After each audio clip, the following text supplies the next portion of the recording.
Assalamualaikum warahmatullahi wabarakatuh. Apa kabar sahabat Al-Uswah?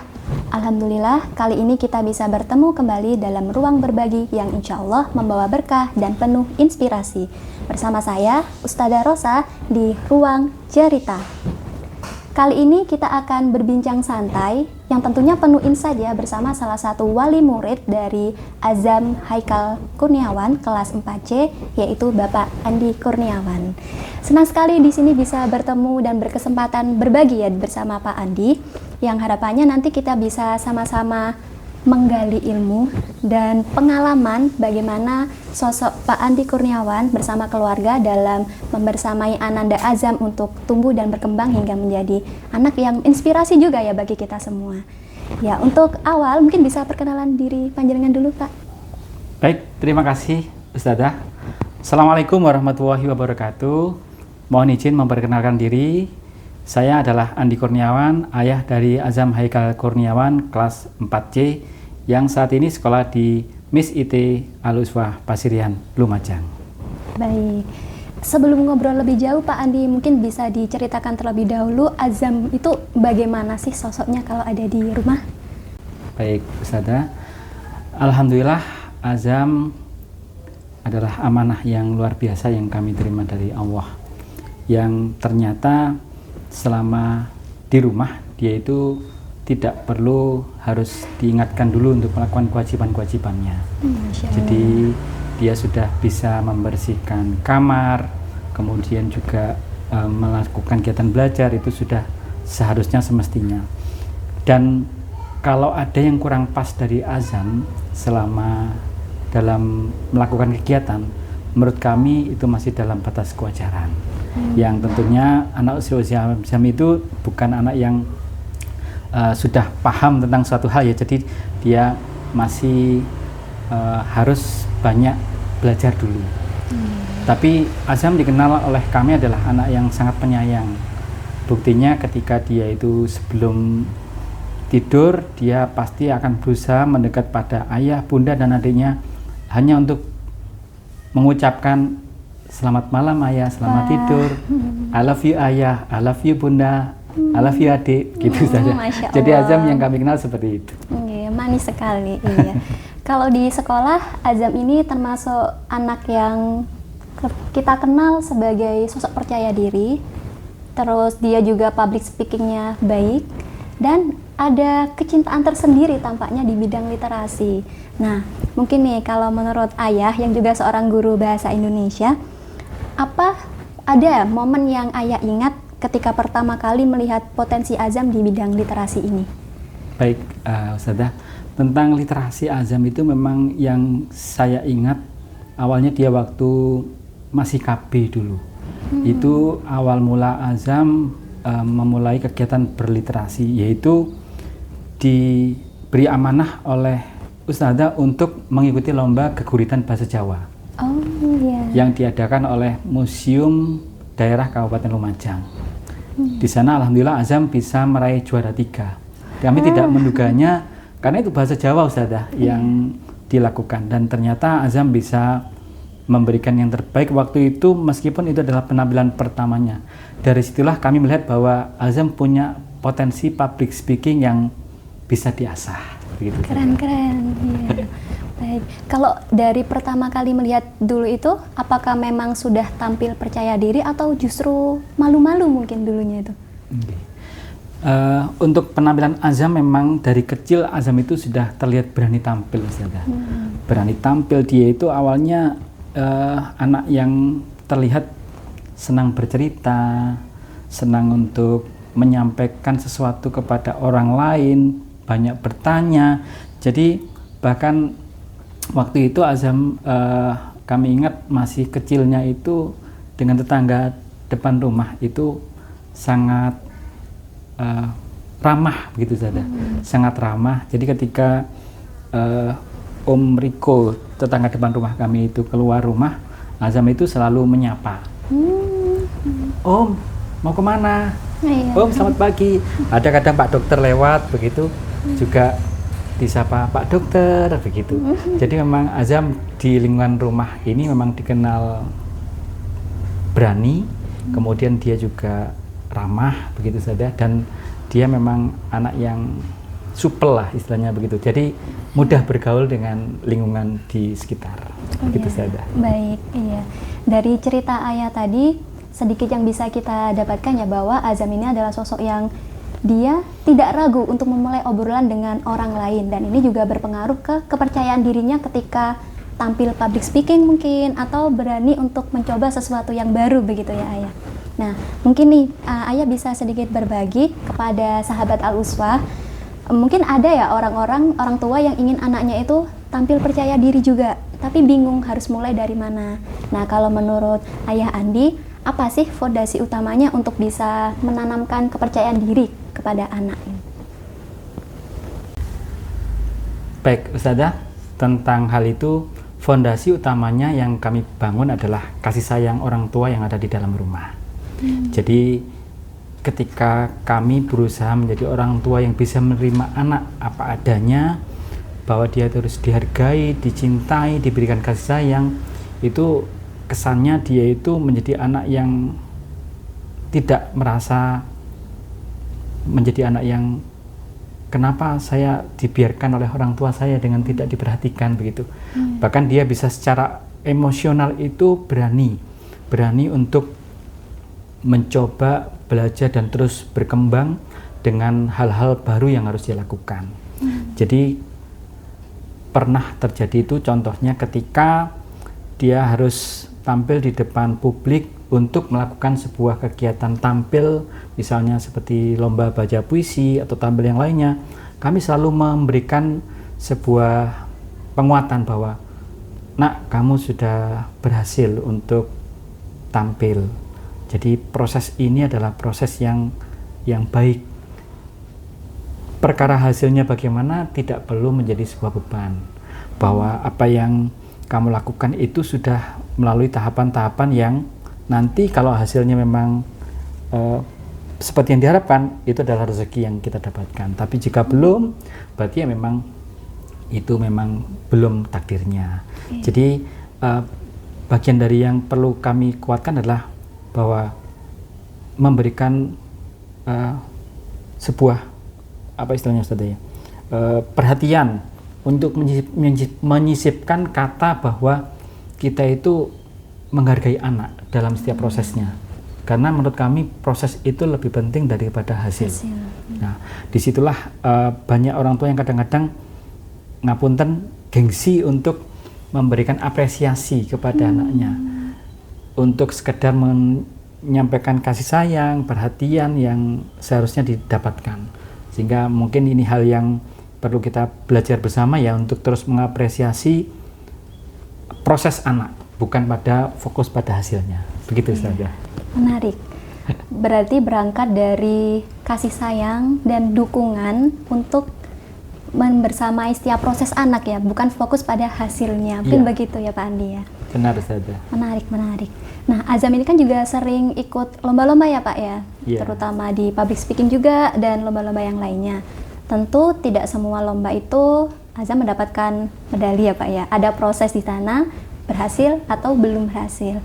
Nah, bagaimana cara Pak Andi dan keluarga untuk mengencourage, memberikan dukungan, motivasi kepada Azam ketika misal ikut lomba dan ternyata belum berhasil membawa pulang juara? Nah, baik Ustazah, terima kasih. Ini pertanyaan yang luar biasa ya. Jadi memang tidak semua anak ketika tampil itu akan menjadi juara.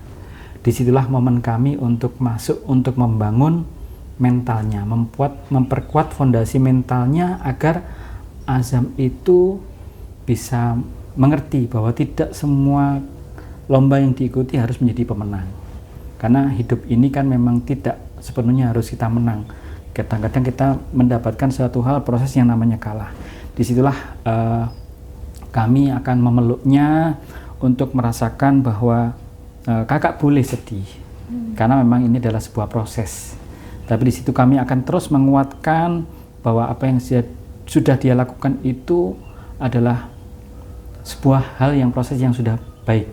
Jadi kami validasi perasaannya, bagaimanakah kakak ini sudah melalui tahapan proses yang luar biasa, dan tentunya apa yang sudah kami berikan itu akan kami evaluasi tentang apa yang kurang, apa yang sudah baik begitu.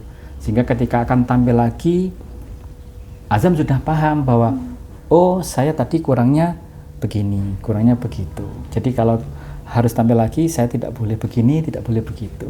Jadi ini yang membuat bahwa sebuah kegagalan dalam tampil itu bukan sebuah hal yang menjadi ya berakhir sudah gitu.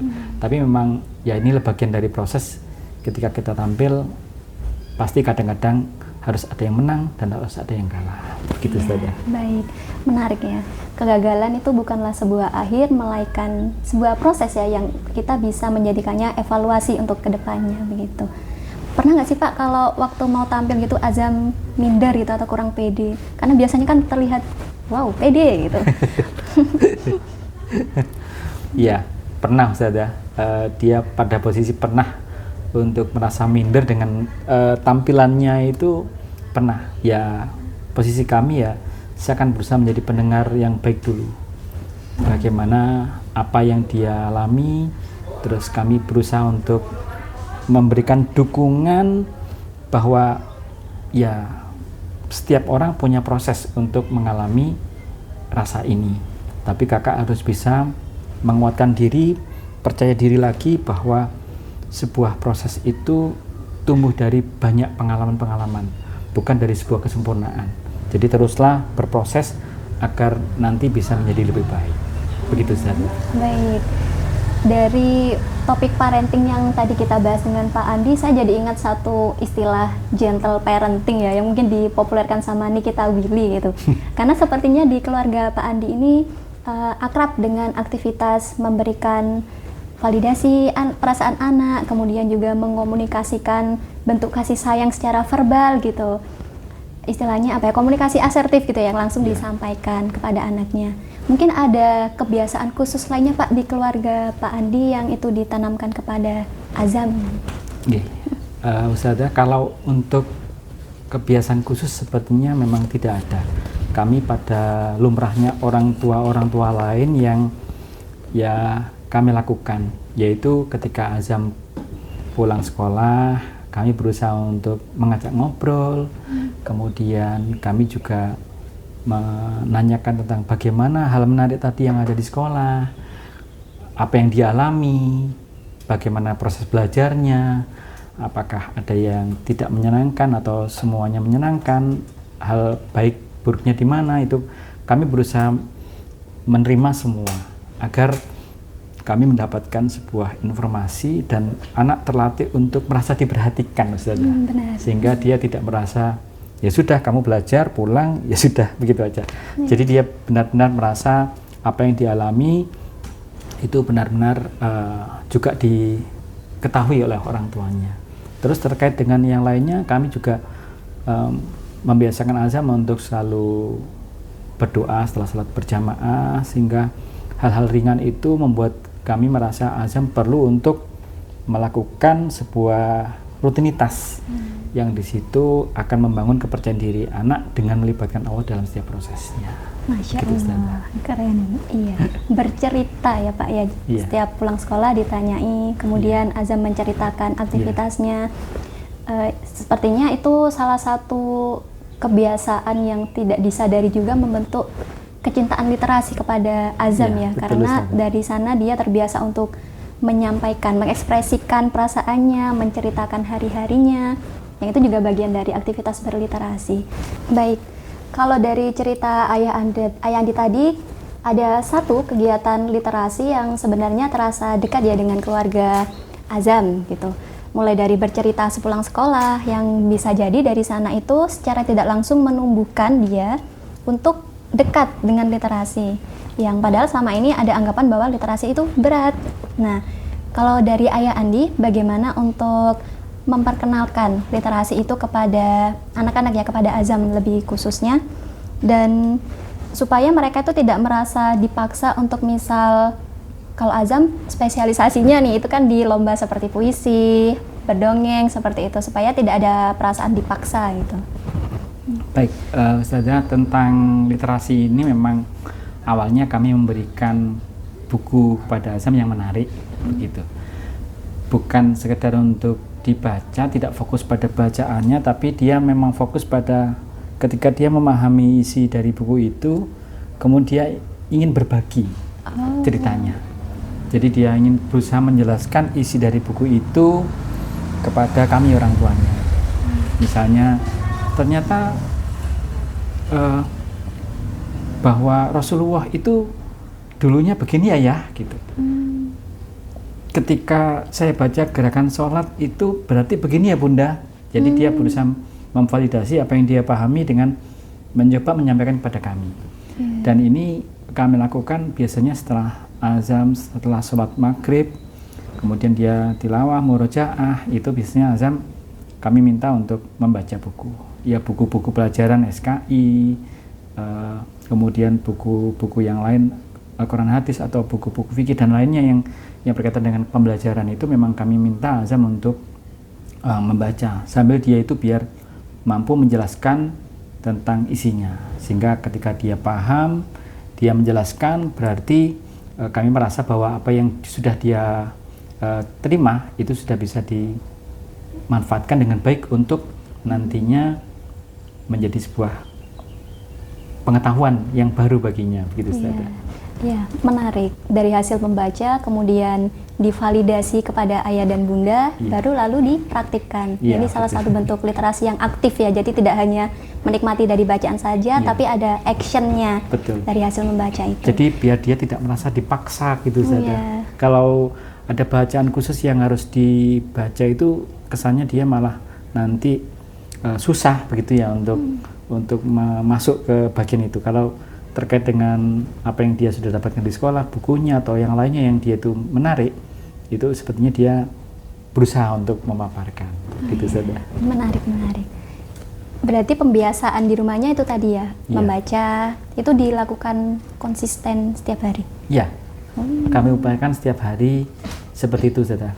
Kecuali ketika memang kami ada kegiatan-kegiatan di luar rumah, ya yang notabene setelah sholat maghrib kami tidak sedang di rumah, ya mungkin hal seperti itu tidak dilakukan. Tapi selama di rumah kami berusaha konsisten untuk melakukan hal itu. Iya, menarik. Kalau kita lihat sosok Azam ya, selain dekat dengan literasi, kemudian tadi kita sudah bahas anaknya tampil percaya diri gitu di hadapan orang-orang saat dia berpublic speaking, juga di pelajaran juga termasuk baik gitu. Kalau menurut ayah nih, apa peran orang tua dalam membedakan antara bakat anak dan mungkin ambisi orang tua begitu ya? Karena kalau tentu ya ada orang tua yang ingin anaknya berprestasi, selalu juara, tapi di sisi lain juga sebenarnya anak itu memiliki bakat lain yang bisa jadi berbeda dengan ekspektasi orang tua. Nah itu bagaimana menurut ayah Andi membedakannya?